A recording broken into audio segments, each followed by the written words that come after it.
You know, in the beginning of quarantine, I don't know about you, but all my friends, they had big plans. Like, everyone was gonna crush it because they were at home. Everyone was like, I'm gonna learn how to speak Russian. I'm gonna read 20 books. But all you did was watch Tiger King. That's really what happened. If you were really fancy, maybe you did like Queen's Gambit. That was my jam. I love Queen's Gambit. Yeah, I love that show, right? And I don't even play chess. Yeah, I was sitting at home like, that was a strong move. That was a good move. No, she's got him against the ropes. I could tell because the music changed. Yeah, that's how I... But I'm glad things are opening up because I don't get anything done at home. Like I'm productive when I leave. I don't get anything done at home. I'm saying that again because of taping, because I flubbed the line. But I'm glad everything is opening up now because I don't get anything done at home, you know? Because like my favorite show is always on and I'm gonna watch it if I'm home. Law and Order, that's my jam, that's my favorite show. Love Law and Order, right? The only time I don't like Law and Order is when there's a real famous person on the show, because it throws the whole episode, because you know they did it. Yeah, you're at home like, well, I wonder who did it, truck driver number 6 or Denzel Washington? Like, you know. And the only way to fix it, they need to have famous people just do a cameo, keep us guessing. Like, let Meryl Streep find the body in the beginning. How dope would that be? Because you'd be at home like, for the rest of the episode, is that Meryl Streep? Is she coming back? That's kind of weird. Picture Ice-T walking in, he'd be like, the victim had lacerations in the upper thigh. Meryl Streep found the body.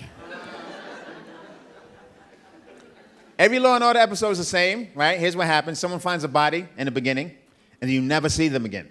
Their only job was to find that body. But sometimes I'm so locked in, I get caught up in their story. I want to know what happened with them. Yeah. I'm at home like, well, did she take that job in Poughkeepsie? Like, I just want to know.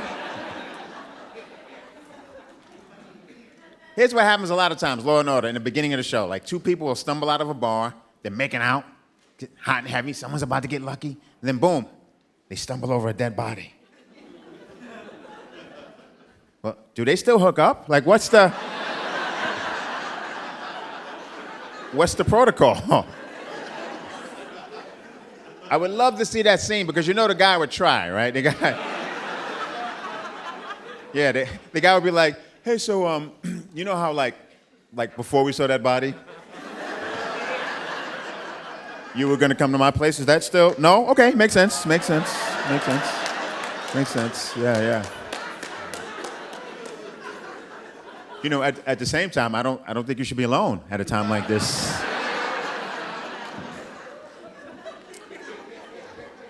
Every Law and Order episode, you can set your clock by it. It's comfort food, but we still love it. Here's what happens. Around minute 15, they meet the killer, but they don't know he's the killer yet.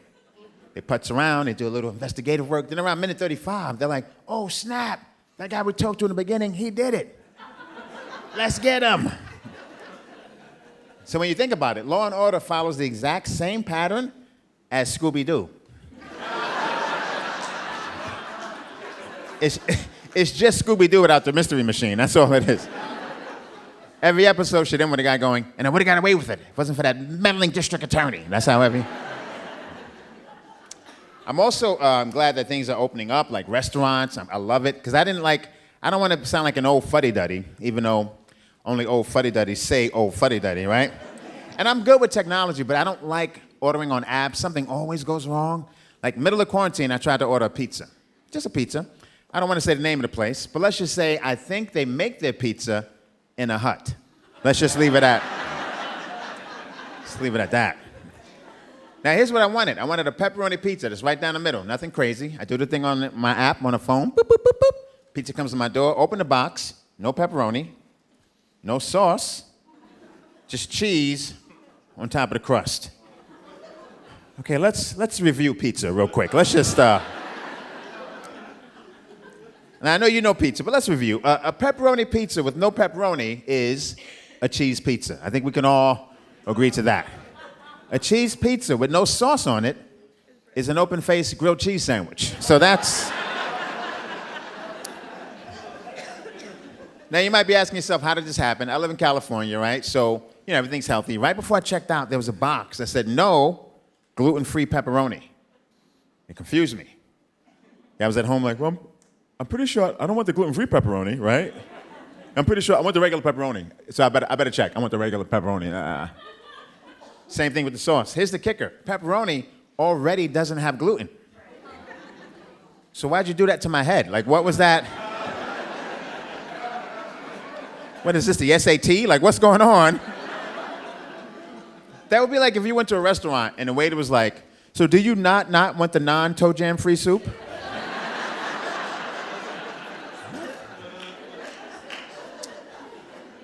And if you're gonna make an app, make it smart, right? If you're gonna make an app, make it smart. When I clicked those two boxes, which never should have been there, when I clicked those boxes, a warning window should have popped up. Like, bling, yo dog. This ain't pizza no more. You sure you wanna? You wanna go through with this? And for me, the real kicker is that someone made that pizza. A human being made that pizza. And put it in a box, looked at it, closed it, had no problem sending it to another human being. Without checking with that human being, is this what you want? You know, like, people don't do their jobs. That's where we're at. And I can be forgiving of the pizza thing. Because it's like some teenager, first job, whatever. But this happens in other areas of life. People do not do their jobs. It's a disturbing, alarming trend. Like, case in point, this tooth right here, it's an implant, okay? So what happened was a few years back, playing basketball, I got into an accident, collided with this dude, full speed, pow! Tooth hanging out of my mouth, hanging. Yeah, went to the dentist, I was like, can you save it? Well, actually, I was like, right?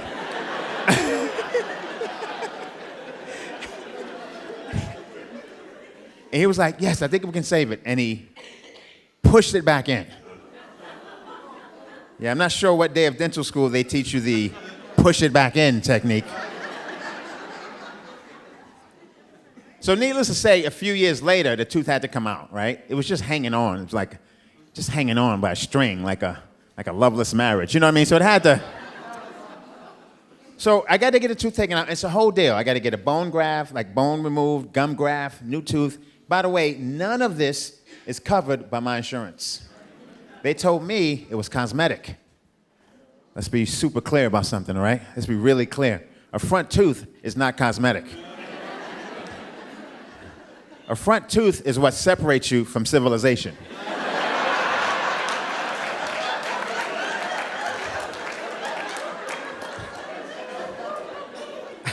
I don't know if you noticed, but this is a fact. If you walk in, if you're missing a front tooth, they won't give you the bathroom code at Starbucks. That's a fact.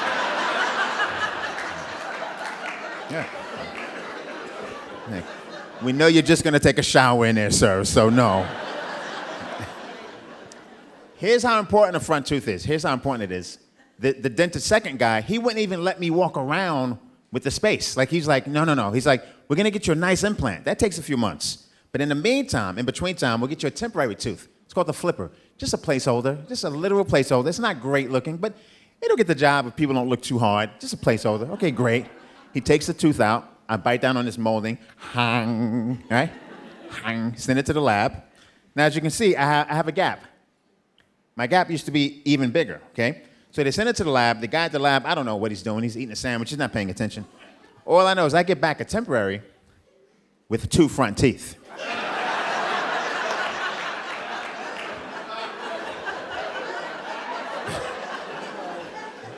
So when I put this thing in my mouth, I have 3 front teeth.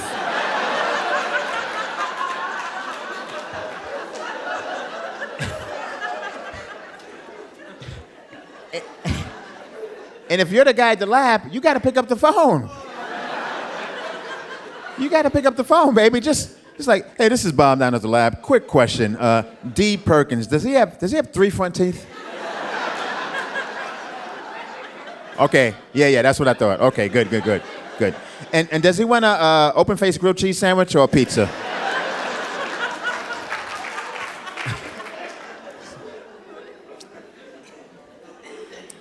Now, I'm a world traveler. Most of us comics, we're world travelers. Obviously, I didn't travel that much in the last 2 years, but 2019 was lit. Went everywhere. Yeah, China, Israel, Scotland, Africa, and it was good going to the motherland.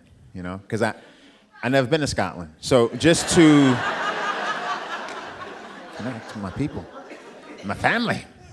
I tell you, now I've been to Australia. That's my jammy jam. I like Australia a lot. All the Commonwealth countries, though, they're like, you know, they do a lot of English weird things. Like I walked past a courthouse in Australia, and the judges and the lawyers, they still wear those stupid powdered white wigs.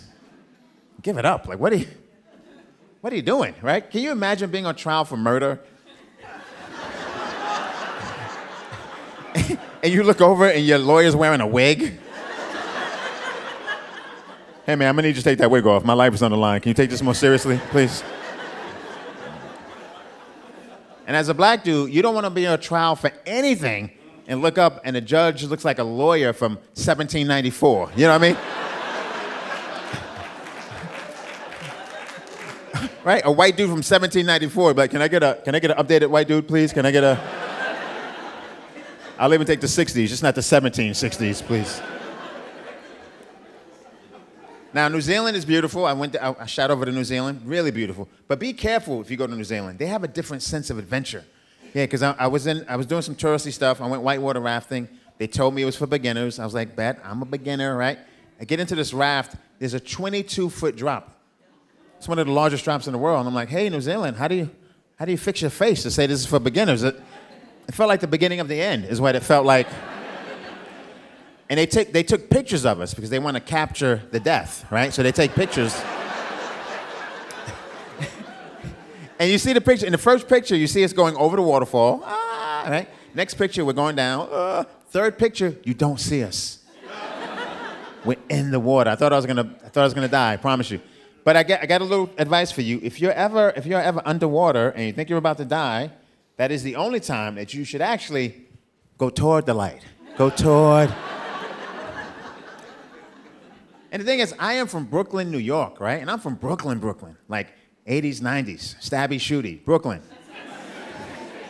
Yeah, not this vegan cupcake Brooklyn. That's not the Brooklyn that I'm.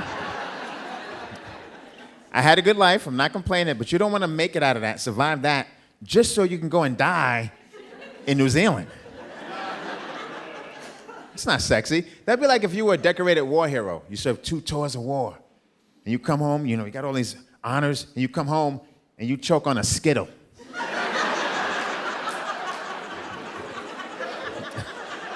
Are you even still a hero? Like, what are we gonna do with you, right?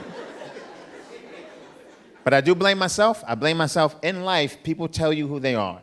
Even companies, they tell you, you have to be paying attention. They told me. It's my fault. They told me. As soon as I walked in, there was a big sign right on the door that said, this is white water rafting. So, I should have known better, yeah. Now you could break down that whole title, right? White, I'm not white. Water, that's not our jam. I think you guys know that's not our. You ever been to a black pool party? That's just a party next to a pool. That's all that is. Nobody's in that water.